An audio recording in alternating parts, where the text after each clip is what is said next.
going to say anything? You want me to? I've got bad connection. Paul, you're on it, man. Okay. Okay. Thank you. Everything's going to. All right. Got it. I'll smile and wave. Thank you everyone for joining. We are just getting set up for the webinar. We're going to give everyone just a minute or two to join. We know sometimes Zoom forces you to upgrade, or you might be dialing in for your audio, but we will be starting in just a few minutes, and we will give you a second to grab that glass of water or anything else you need to do.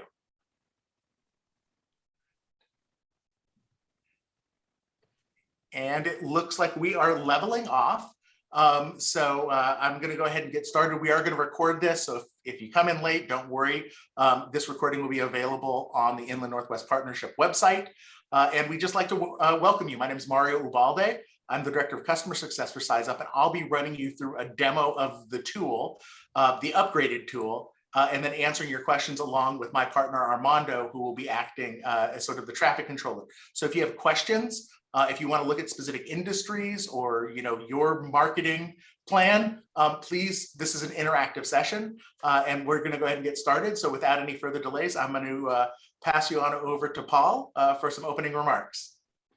Thanks, Mario, and good morning and welcome everybody. On behalf of the Inland Northwest Partners and Avista, welcome to this Size Up Inland Northwest webinar.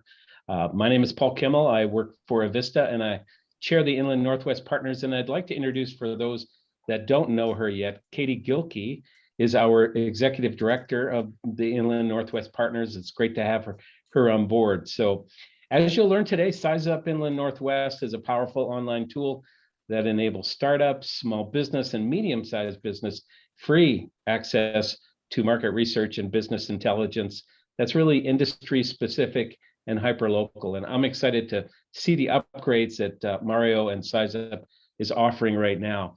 I just want to remind you that the tool is available 24/7 on the Inland Northwest website. If you go to our front page, inwp.org, it's in the upper right corner. Just click on that and away you go. You can access it in your pajamas at midnight or 2 in the morning, whatever. And it's really user friendly, and I hope you'll get a lot out of today. And also, as Mario indicated, we'll be recording this, and we'll make sure that you all get a link to that recording when it's available. So with that, I will hand it back over to you, Mario. Thank you, and Armando, thank you. Good to meet you as well. Great. Thank you all so much for investing time to learn more about this tool today. We hope it's going to be really rewarding for you, but it's going to be better if it's interactive. So throw out your questions there, and we'll make sure that they get answered. This is an interactive demo, so I'm going to keep the PowerPoint light, but I do want to provide some context in the environment in which SizeUp is being used. So the first thing is why an online business tool, and Paul actually alluded to that, which is most small businesses are so busy running their business Monday through Friday, 9 to 5. And we know that it's probably 7 days a week and hours greater than that. But when businesses tend to engage with this type of data, it tends to be in the evenings and on weekends. It's after hours. And so by having the tool available online, it's meeting businesses where they need to be. 2, we're giving you the same data that your really big national businesses, your franchises use to optimize their business decision making. The big difference is they either have in-house business analysts, or they might even go to the large consulting firms, the Deloittes and McKinseys of the world, to get this information. We've provided in a tool that should be simple to use, and you can also export that information into other formats. So if you want to get into a spreadsheet or a paper document or a flyer or a business plan, a marketing plan, loan application, everything that you see can be exported into those formats for your use. So I want to show you a little bit about what's happening in terms of entrepreneurship and existing businesses that are serving a lot of these new businesses. This little dip here was the beginning of the pandemic. You can see what's happened. And you're like, well, that's the nation. Tell me what's happening in my state. This is the West. Here's Washington. Here's Idaho, just for example. And the reason this information matters so much is this is the 5-year failure rate for new businesses. And in many ways, all businesses are new in terms of how they're shifting in relationship to coming out of the pandemic and some of the changes in supply chain and other things. What you're going to find interesting about this, you notice that businesses that fail don't always die a natural death. Some businesses fail because they're selling the wrong product, right? They're selling horseshoes when people have moved to cars, or they're trying to rent DVD and VHS tapes. And I think the last Blockbuster's in Alaska, so that's not pertinent to the inland Northwest. But you get the idea, right? All those businesses are closing while people are moving to streaming. So you have to meet your customers where they are. But about 2/3 of the businesses that die, they die because they're not properly prepared. They are either undercapitalized because they don't know what the type of revenue they would expect in their industry. It may be that they hire too many people and their burn rate on their initial capital seed investment is too great because they're overstaffed, or maybe they're understaffed and you're having your grand opening, and because you have poor customer service because you just don't have enough bandwidth, you have 1 or 2 stars. That's tough to recover from. And so the idea behind SizeUp is by presenting the information in a meaningfully digestible way, small businesses can be competitive from an analytical standpoint with these large businesses to make sure that the business, instead of dying, it survives. And if you're surviving, you can thrive. And so we're going to take you through the tool and how it works. Now, this is actually not the first time that we've done this presentation. So I am going to go through the presentation as we would normally through the 4 modules, but we also want to take you through some of the more sophisticated types of analysis that you can do with the tool to overlay information to even reach a deeper, more meaningful understanding of how your business is operating. So I'm going to go ahead and now share the tool with you, which, as Paul mentioned, it's right here on the Inland Northwest partnership page. You can actually click here, it will take you to the tool. There's a previous demo that we've had videos there, and it's really simple. You just need to enter the industry that you're in and the place that you're located. And I'm going to show you something right now. We didn't really cover this in the past because we were just focused on showing the tool. The tool can go as deep or as broad as you need it to be. So I'm going to focus on kind of a customer facing example before we look at more of a B2B example. So we go ahead and look at restaurants, and we can choose any city in the geography. We could look at Spokane, or we could look at well, you get the idea, Coeur d'Alene, Post Falls, wherever you might want to look. And we could look at all restaurants. One of the new features we have now is what's called the module chooser, or guided access. So the idea before is you used to get dropped into the benchmarking tool. We now have the ability for you to choose what type of analysis or work that you want to do. So if I was interested in comparing my business to other businesses in my industry, we could look at restaurants. Now, mind you, this is all restaurants, every restaurant, everything from fine dining to a taco truck. And so if I chose an amount, and this is what a lot of entrepreneurs have to do, they just pick a number. Holy smokes. I thought that $750,000 was plenty of revenue, but we can actually see at the city level, it's 2.942, and it's 2.93 in terms of the county. You get your region, so on and so forth. So you can benchmark yourself based on what you think your trade area is, or if you're looking for workers, your labor shed. I'm going to go ahead and bump this up, maybe not to 2.5, but let's say that our restaurant is making, just so the numbers look a little bit more comparable.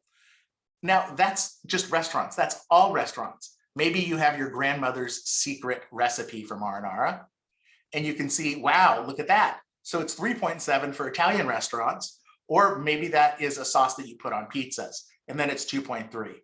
So if the only thing you were concerned about is revenue, well, there's more money in chicken parm and fettuccine alfredo than pepperoni and mushroom. So it just depends on your industry. And this can go from, machine shops. Oops, yeah, you do have to spell correctly.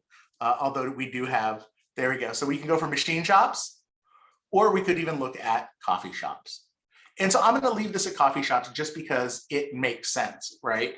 Not everyone, like my wife's vegetarian, so she doesn't eat pizza, but hopefully everyone's had tea or coffee, and this example worked. But understand it does work in any industry, whether it's manufacturing or retail or business to business or professional services. So I just switched to Spokane, and you can see on every KPI that you're going to go ahead and see revenue within that given industry at whatever geography you think is best representative. And then also a heat map showing where that business revenue is coming in. We can also look at the year started. So, you think in Washington, even though it's not the headquarters of Starbucks, that there's a Starbucks on every corner. But the answer is there are still new businesses, new coffee shops starting. As I mentioned, if we were looking at movie and DVD rentals, we just see that cascading down to the right. However, on this tool, you can see that 3 new coffee shops opened as early as 2018, 4 in 2019. So you can see the overall trends. Maybe you're not interested in what the trend is nationally, so you can get rid of the nation. Now you're looking at the trends at the state level, or you could even look at it at the metro and city level. It just depends on what data points you're interested in looking at and how far you think your trade area or customer is willing to travel for your product or service. The other thing that can sometimes be opaque to small businesses because they don't have a professional HR team helping them do cost comparison is on salaries. So $20,000 may not seem like a lot of money, but that's actually a very fair salary for a barista. And you can see places where you'd expect to pay $20,000 to $27,000 versus areas where it's $17,000 to $18,000. We can also look at the number of employees. So again, looking at this coffee shop, let's say it's 7 people. That seems like a small business to me. I think you'd agree it's a small business. That's actually a very small coffee shop. 13 people is the average coffee shop in the metro city, county, and metro area. And this is where it really matters, because if we go back to, we're actually technically below average, right? In terms of the average coffee shop, but we're doing more with fewer employees. And so our cost effectiveness is really great. And this is why size up matters, because even if you're making less revenue, it helps provide context in terms of how your business is performing with your business plan, with your operating philosophies. So our cost effectiveness is great using this as an example. Maybe we had a really great year, but we're losing people. We can run through different scenarios. We can look at revenue per capita. We can look at local turnover. So imagine if you were the average coffee shop with about 13 employees, you'd expect to lose 2, maybe 3. What's interesting is, let's say you're only losing 1 and you're frustrated by that. You're like, I have to recruit and retrain, a new talented barista or general manager or whatnot. You think that's a pain point. But objectively, through the lens of data, that is a testament to your business's culture, your product or service, the compensation that is allowing you to retain more than your fair share of employees within that given industry. And so you can see that information there. We can also look at healthcare costs, which can be really challenging for small businesses because they don't know what the average firm might be paying for healthcare costs. They don't know how to benchmark themselves. Or we could look at workers' compensation. Now, the nice thing about this all, my guess is pretty good, within 3 cents, is that we have a summary view. So you can look at all of this information and look at it in a dashboard. So maybe you're doing really great numbers and you're still thinking that you could expand maybe to $1.75 million. Oops. Sorry, trying to touch type and look at the camera at the same time. But maybe you have to expand. Maybe your employees are really worn out. You're afraid you're going to lose more. So maybe we do bump up to 11 employees. You can then see what the impact is on your cost effectiveness. So you're not over 100% more cost effective than the average or typical coffee shop. You're at 72%, but you're still doing well. And you can actually see areas where people tend to be more cost effective or not. So along all these KPIs, you get access to the information related to your particular business in your industry so that you can understand objectively how you're performing and then measure that versus the performance of your peers. And as I mentioned, you can go ahead and look at this and then take this information into a PDF format so you can include this in other materials. So this is the first of 3 modules in Size Up Inland Northwest. It's the benchmarking tool that helps you understand how your business, or for an entrepreneur, how your business might be performing if you were following these numbers. So let me pause there and see if we have any questions. I don't see anyone. I don't see any questions specific to this tool, so I'm going to move to the second one. The other thing I do want to point out is that there is a new feature here. If you click on this little info button, let's say you're feeling already overwhelmed with all the data that's there. That's okay. It's free to use. So you can try it whenever you want and dive in how you see fit. But if you forget something that we mentioned, while this video will be there, if you just need a quick refresher, you click on this info button, it'll drop down a video and it will show you a tutorial on that particular module that you're using. So again, it's just this little info button on any of the items. Armando, did I miss a question that I need to answer? We are all caught up right now. Okay, fantastic.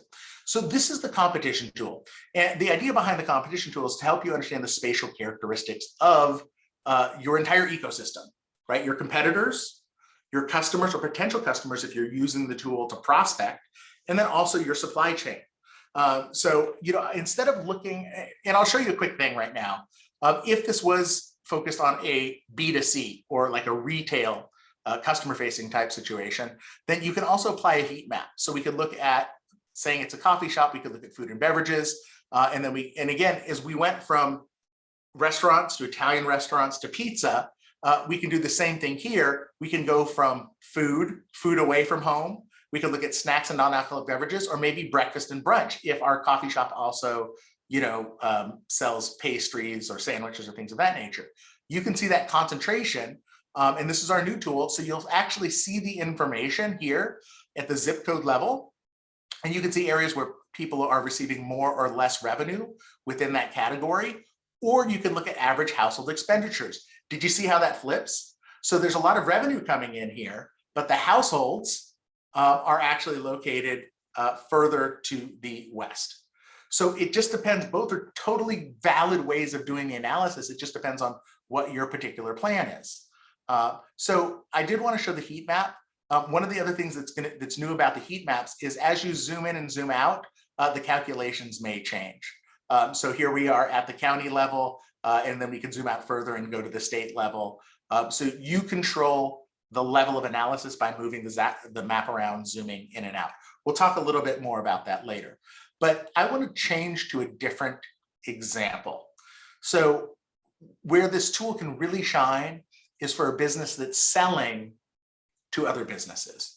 I know you've had the housing boom there too. So unless I see someone suggesting try a different industry, I'm going to go just with ideas that I have. So I'm going to go ahead and think that I'm a carpenter, and I want to be a little bit more specific. The customers that I'm looking for are people who are building single family homes. I'm not a framing carpenter. I'm doing built-ins. I'm doing the cabinets, the bookshelves, the closets, things of that nature. And so here are my customers or potential customers. That same skill set, that same crew of say 5 people, and for my carpentry business can also build other things, right? Now, maybe we're not building in industrial buildings, but maybe we're doing commercial and office building construction. You can add and subtract as many industries as you want that suits your business plan, your marketing plan, whatever you think it is. And then if you want to know more about these businesses, you can see how long they've been in business, whether they're home-based, you get the idea. So you can find all of this information and then figure out if this is someone that you want to partner with, sell to, whatever it may be. The same thing applies on the supply chain side. So you may think that literally wood grows on trees, and you would be right, but it doesn't necessarily mean that you can get the product that you want, because there are shortages in all sorts of industries. So let's say that I was working on smaller projects. Maybe going to hardware stores is perfectly fine. And so we're going to find the Ace and the Doughboys, and you get the idea. Some big box retailers, I'm sure, are around as well. You can look at all of these places and you can find out more information about them. You can click here, visit their website, follow them on social media. You get the idea. All of this information is available, and you can go out as far as you want or keep things local. You want to look closer into where you are, you can zoom in and then click on these data points and get the information. If you want to go ahead and look at more of a downtown location, here you go. You can move the map, or you can look at the list. However you want to do it is perfectly fine, so you can understand supply chain. But what happens if you actually are doing really big projects now? So maybe your local hardware store isn't going to have the products that you need. So we could actually go to lumber wholesalers. And now you're seeing Spokane Forest Products and Victor Lumber, or the Badger Building Center in Post Falls. So if you need to get your supply, maybe you're looking for a specific type of wood or a specific way of the wood's cut, then you can go ahead and find all of those companies wherever. We can zoom out further, so you can look locally, which is great. Or if you just need to get that product and it doesn't matter where it is, you can also look elsewhere. Like you could come over to Oregon and find out who your suppliers are in that area. like the Associated Growers of Wood Products, Inc., and so on and so forth. So the tool is designed to work the way that you need it to, and to help you understand the entire kind of clusters and geographic relationships between your supply chain, your customers, your potential customers, and your competitors. That's the competition tool. And as before, you can always export that PDF and get that report. Here are your top 10 closest competitors, top 10 closest customers or potential customers, and your suppliers for that product. And that is the customer tool. We have a question about data, and I'll point it out right now. So the data comes from hundreds of different data sets. We source this from both in terms of private, public information, and then we actually mash that information up together. All of the information that you're seeing here, and then the calculations that are derived from those individual businesses is updated every 3 months. And then we update every 3 months, and there's a lag, right? New businesses open, businesses close. So there's like a 3 to 6 month lag there. So anywhere from 3 to 9 months is what you'll see with this particular information. Some of the information like workers' compensation, healthcare, turnover, that comes from the Bureau of Labor Statistics, the Bureau of Economic Analysis, government sources. That information tends to be updated annually. But I'll point out when we get to some of the other tools when that information is happening. So for instance, the heat maps that you're seeing that come from consumer expenditures, this information is updated every 6 months. So again, different parts of the application are updated at different times. It's really important we let our customers know when this is happening. So make sure you subscribe to the newsletters so that you can be made aware of when these updates are made to the tool as well. So I'm going to go ahead and pause and see if there's any other questions outside of data. And I'll cover data a little bit more if there's time. Okay. So I'm going to go ahead and move on. Oh, I'm sorry, Armando. Did I miss a question? Nope, you are still good. All right, great. So I want to show the advertising tool. We're going to show some really interesting things now because we have filters now, not just for consumer, but also for industrial or business to business sales. So I talk about this example. I'm sure Paul and Katie are tired of hearing about this, but I'd like to provide examples that are meaningful to me so I can talk about them intelligently.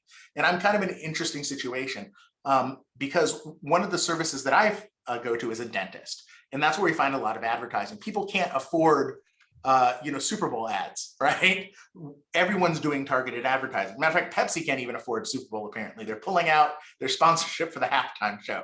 So maybe they're using our tool now. And the way that they would use it is they'd identify the markets and the characteristics of their customer to maximize the value for each dollar that they spend. So this is the, where the most money is spent. This zip code, 99218, 32 to 35 million. And you can see, so a lot of them are in Spokane. But if you think like my dentist, he's actually not interested in where the most money is spent because he knows that that might be a competitive environment. We can go to 25 miles and we can see even more Liberty Lake, Post Falls, Idaho. Well, you know what he was interested in was underserved markets. So these are areas where there's a discrepancy between how much money is being received by the businesses in the area versus the expenditures of the households. So these areas are the most underserved areas. But he is a dentist and he's going to charge more for his services. The reason he's a family dentist is he puts TV screens on the ceiling with wireless headphones. So kids can watch like Netflix and My Little Pony or whatever while they're getting their dental work done so they're not squirming. He also uses nitrous as opposed to needles. So there's less crying, less tears, less yelling. And so it's worth it for us, for my wife and I, to travel 25 miles. But he is a dentist, he's going to charge more. So we might want to identify households of a certain income level, at least $50,000. Or maybe if we're really, focusing, we could go up to $75,000. It just depends on what you think your marketing plan, business plan is. You could also look at median age because he's a dentist, right? You want to be old enough to have teeth. So let's go to, 5 or 6, and not so old that you've lost all your teeth. So we'll leave that like around 50. And then these are the zip codes that match that criteria. And so you can take this information. Now, where you use it can change. So you can see this is the information, the specific queries they did 25 miles from Spokane, median age between 6 and 51, household income greater than 50. And it'll show you all of the characteristics of these zip codes matching the filters that you have implemented. So this is where you'd want to target. Now, the difference is if you're doing online advertising, you can take this information, you can go on Facebook, Instagram, Google, Apple News, all of these advertising networks, and then you can put in the zip codes and the demographic characteristics that you want, and you can get ads sent right to those people. In real life, you may know these areas. You may know that they have a community newspaper. Maybe there's a billboard between two of these areas, bus stop ads, community newspapers, back of grocery receipts. You can advertise in the online world, the digital world, or offline. It just depends on where you want to focus your efforts. And so this provides opportunities for both. Any questions about this, or I'm going to actually move to an example of how a B2B business might use this tool. Okay, so I'm going to talk about another example. So a restaurant, we actually just talked to a customer about this. So there's a restaurant that basically, and this restaurant was in New Jersey, they were strictly a dine-in restaurant. And then the pandemic struck, they started doing takeout and delivery. Coming out of the pandemic, they realized that they had the capacity to expand their lunchtime offerings and do more catering for smaller businesses, right? So that that would want catering done kind of like on a daily basis. And so let's focus on that. And you're like, well, that's interesting. They targeted professional services companies, right? Where people still have to be in the office. They can't be virtual. So like attorneys, accountants, bookkeepers, they have access to sensitive financial information, stuff they can't necessarily take home with them. So if I wanted to identify where the attorneys are, and I might want to look for law firms of a specific size. So this is where I'm going to pause right now and walk you through a scenario of where you're overlaying information or taking information from one tool and helping it inform what you're going to do with another tool. So I want to focus on attorneys.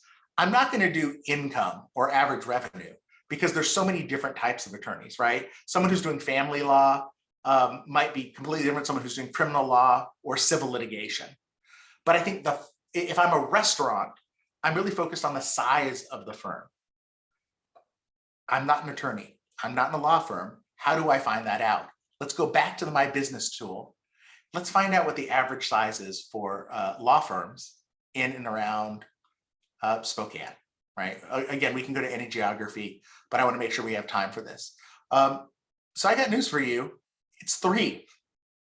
So you're thinking big law firms, fancy suits and everything else. The majority of law firms are actually probably like an attorney, an office administrator, maybe a paralegal, maybe a private detective, right? It just depends on the type of law that they're doing. But you can see they're actually smaller businesses. So let me take that information now that I know that, and let's go back to the advertising tool and say that I am trying to cater to, smaller businesses. I'm going to go to total employees. I'm going to reset these demographic characteristics. And now I'm focused on what zip codes have the highest amount of law firms with under 10 employees. Now, where I would be advertising, right, is going to be different because I don't think I'm going to necessarily reach an attorney on Facebook, maybe LinkedIn, or maybe I reach out to the bar association or whatever. But you can take this information and now you can know exactly where those size firms are and their typical size. So again, we're looking, here's 3 to 4. But in these areas, it's 7 to 10, 5 to 6. So you can find your target market by delving into the unique parameters that is part of your marketing plan, part of your service offering, your targeted product launch, whatever it may be. And you can do that by overlaying different information across the different tools. And you can see that even there with the heat maps. So right now we're looking at annual revenue by zip code in Spokane. But maybe I'm selling my product outside of the region. So if I keep zooming out, now I'm getting it at the county level. So now I have it for the entire state. And you're like, that's interesting, but I'm actually in Idaho. That's okay. Let's change the analysis to Idaho and let's see the analysis for the state of Idaho. Or maybe you're selling your product nationally. So let's zoom out now and go and see what the revenue is at the national level. Now, of course, we are super crunching millions and millions of data points right now to get this information. But the point is you can pull up this information at whatever geography you need to analyze the type of information that's most valuable to your business's success. So here is your annual revenue by state. And if you wanted to target advertising, you can also go nationwide. So let's say that you were selling plastic mold manufacturing, and you were looking for, I'm going to reset some of these filters, and you wanted to go nationwide, and you are focused on revenue. So here are the zip codes with your plastic mold manufacturers that are making the most money. Utica, Michigan, Addison, Illinois, Leominster, Massachusetts, and I'm going to start pronouncing these names so I don't mess up any of them and offend anyone who might have been there or has relatives there. But you get the idea is you can market nationally. You can focus on whatever characteristics that are of most import to you based on adjusting those filters. So the three tools, again, are advertising tool to maximize the value of each dollar you spent on your customer acquisition costs or other factors involved in your advertising. The competition tool to help you understand your supply chain and the entire relationship between your customers, your competitors. And then lastly, it is the benchmarking tool, which helps you understand objectively how your business is performing versus its industry competitors. Any questions? Now is the time to ask, because we certainly have set aside the vast majority of this time to answer your questions about your business in your location. So we'll look to the chat and Q&A right now and happy to take those.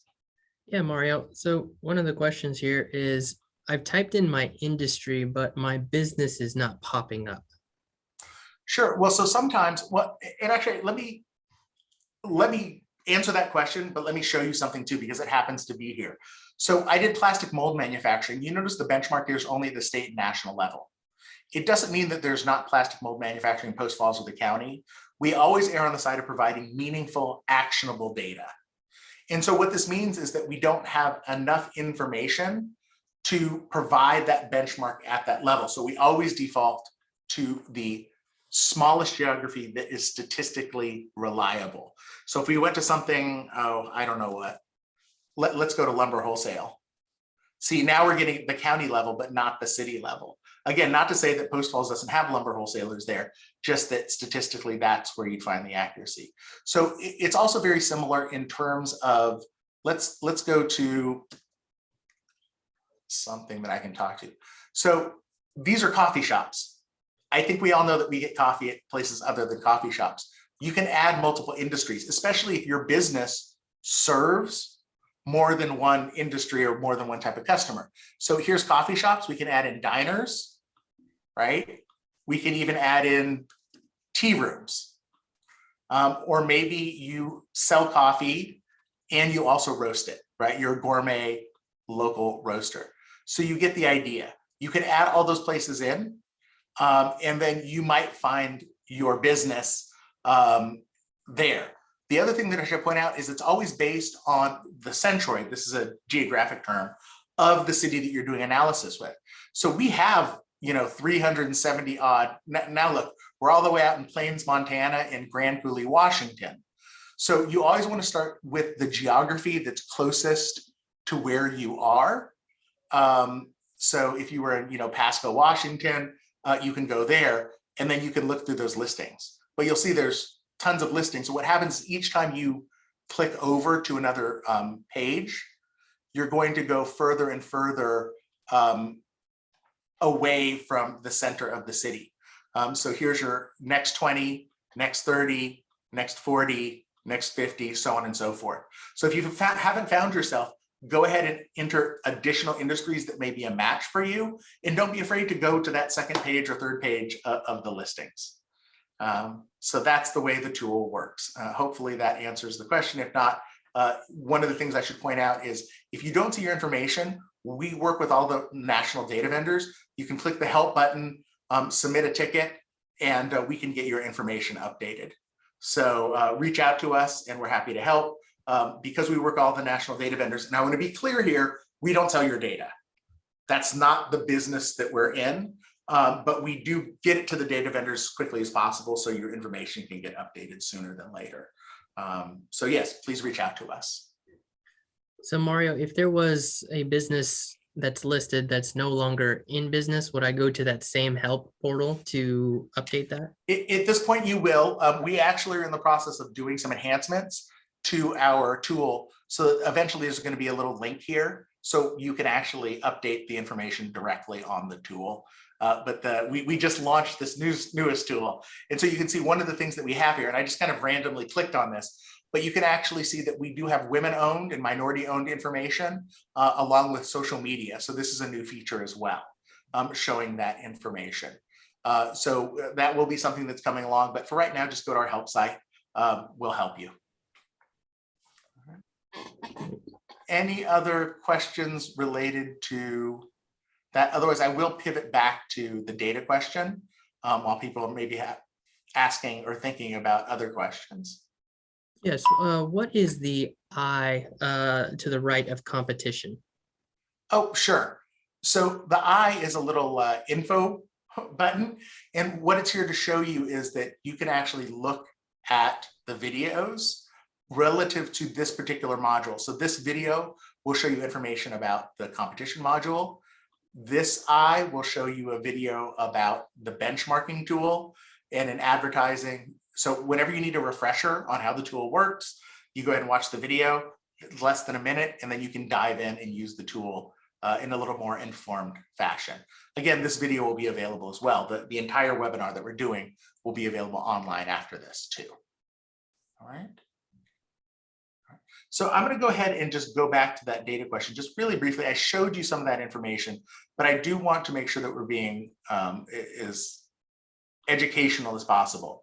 So we tend to think of information is coming in kind of discrete buckets. And I think when people are asking about the data, they're asking, you know, where does it come from? As I mentioned, it comes from both public and private sources. You know, we talked about attorneys and accountants. They have to pass the bar exam. They have to do their CPA. If they're public companies, then in their traded on the stock market, as you know, they have to issue their quarterly reports.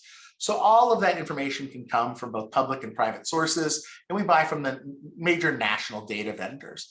Some of the information is updated, like the heat maps for consumer expenditures, every 6 months based on census projections or partnerships with, again, if you've, I hate to say this, but right, if you bought a house recently, you know that those credit agencies know more about how you spend your money than you do, and oftentimes, and that information is all aggregated.